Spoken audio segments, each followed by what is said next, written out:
Hello and welcome to Neslet, a channel for intelligent and curious people like you who are searching for human sexuality and spirituality in the age of artificial intelligence. And in this channel, we usually try to find the best possible answer to a question. And today's question is how humanoid robots, lab robots, make decisions, whether it will sleep with you or not, and interact with the environment or not. So today we are delving into the fascinating world of digital logic. You know, every is decision making is related to or associated with logic, and it's true for us also.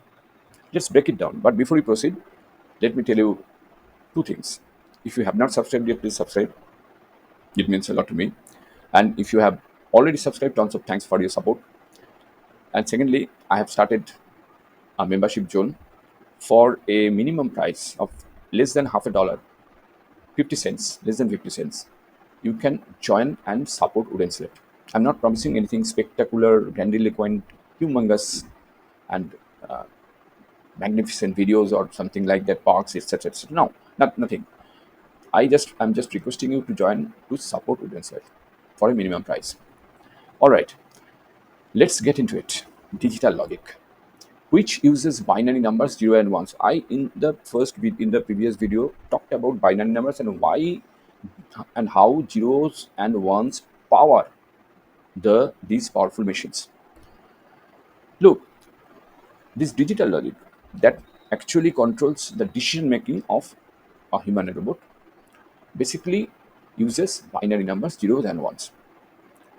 It is the cornerstone of the how humanoid robots operate. It is a structured framework, that means this digital logic, that guides their behavior, decision making, and information processing. Here is a closer look at how it all works. Number one, sensor input.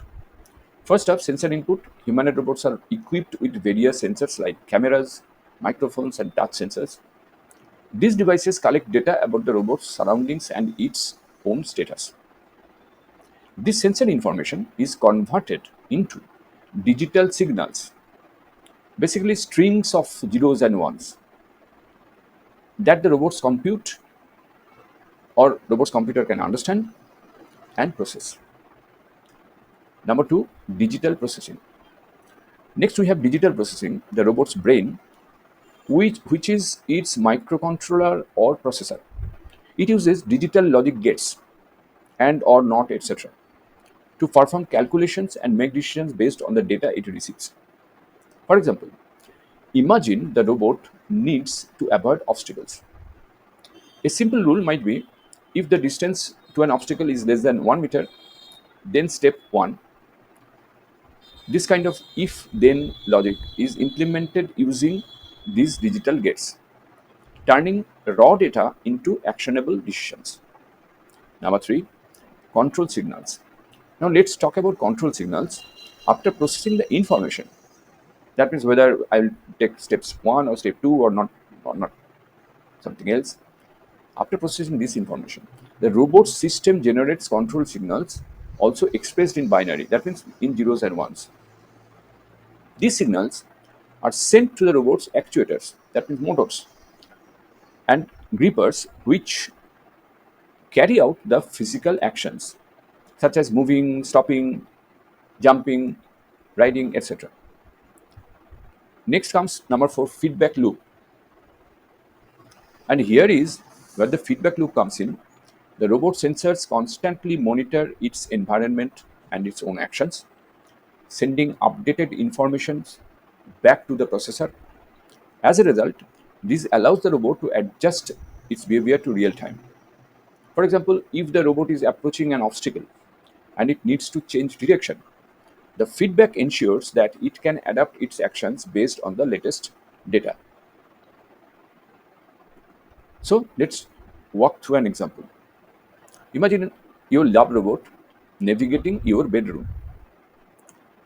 The robot's cameras detect an obstacle in its path. Sensor input, the role of sensor input is that. Next comes digital processing. The processor uses digital logic to calculate the distance to the obstacle. Next comes control signals. Based on the distance, the processor generates signals to slow down or stop the robot. Next comes feedback. The robot sensors keep tracking the distance. Suppose it's your bed, allowing it to adjust its speed or directions as necessary.